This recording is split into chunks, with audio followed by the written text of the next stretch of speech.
India गठबंधनની partner સમાજવાદી party વહેલી ઉઠી। અખિલેશ યાદવે જાહેર કર્યા લોકસભાના 16 ઉમેદવારો। પત્ની ડિમ્પલ યાદવને મૈનપુરીને મેદાનમાં ઉતાર્યા। ભાજપ દ્વારા રાષ્ટ્રીય પરિષદના સભ્યોની કરાઈ નિમણૂક। 26 લોકસભા બેઠકો પર રાષ્ટ્રીય પરિષદના સભ્યોને સોંપાઈ જવાબદારી। કચ્છમાં પ્રવીણસિંહ વાઢેર અને બનાસકાંઠામાં મેરુજી ઠાકોરને જવાબદારી સોંપાઈ। રાજ્યમાં ઠંડીથી મળશે આંશિક રાહત। ઠંડી અંગે હવામાન વિભાગની આગાહી। વેસ્ટર્ન ડિસ્ટર્બન્સ સક્રિય થતા તાપમાન ઊંચકાશે। અમદાવાદમાં 32 વર્ષ બાદ ડબલ ડેકર બસો શરૂ થશે। 1990માં બંધ થઈ હતી સર્વિસ। હવે 7 બસો સાથે ડબલ ડેકર બસની સર્વિસ શરૂ થશે। ગુજરાતની 4 રાજ્યસભા બેઠકો માટે 27 ફેબ્રુઆરીએ ચૂંટણી। 4 બેઠકો પર ભાજપના ઉમેદવારોની બિનહરીફ જીત થશે।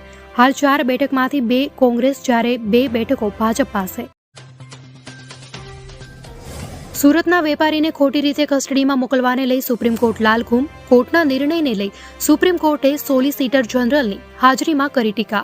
ગુજરાત હાઈકોર્ટને કહેશું કે જજોને પૂરતી ટ્રેનિંગ આપે સુપ્રીમ કોર્ટ। ગુજરાતના ટેબ્લો સતત બીજા વર્ષે પીપલ્સ ચોઇસ એવોર્ડમાં અવ્વલ ક્રમે। વિજેતા પસંદગી સમિતિની જ્યુરી મેમ્બર્સ ચોઇસમાં ગુજરાતે અગ્રેસરતા મેળવી। પ્રવાસન અને સાંસ્કૃતિક વિરાસત ક્ષેત્રે ગુજરાતની આ આગવી સિદ્ધિ છે। નર્મદાના પાણીનો કચ્છના રણમાં વેડફાટ। છેલ્લા 2.5 મહિનાથી પાણીનો થઈ રહ્યો છે બગાડ। ઘુડખર અને વન્ય જીવસૃષ્ટિ પર થઈ અસર।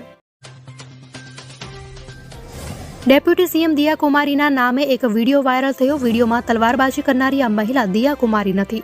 ફેક્ટ ચેકમાં સામે આવ્યું કે તેઓ ગુજરાતના નિકિતાબા રાઠોડ છે।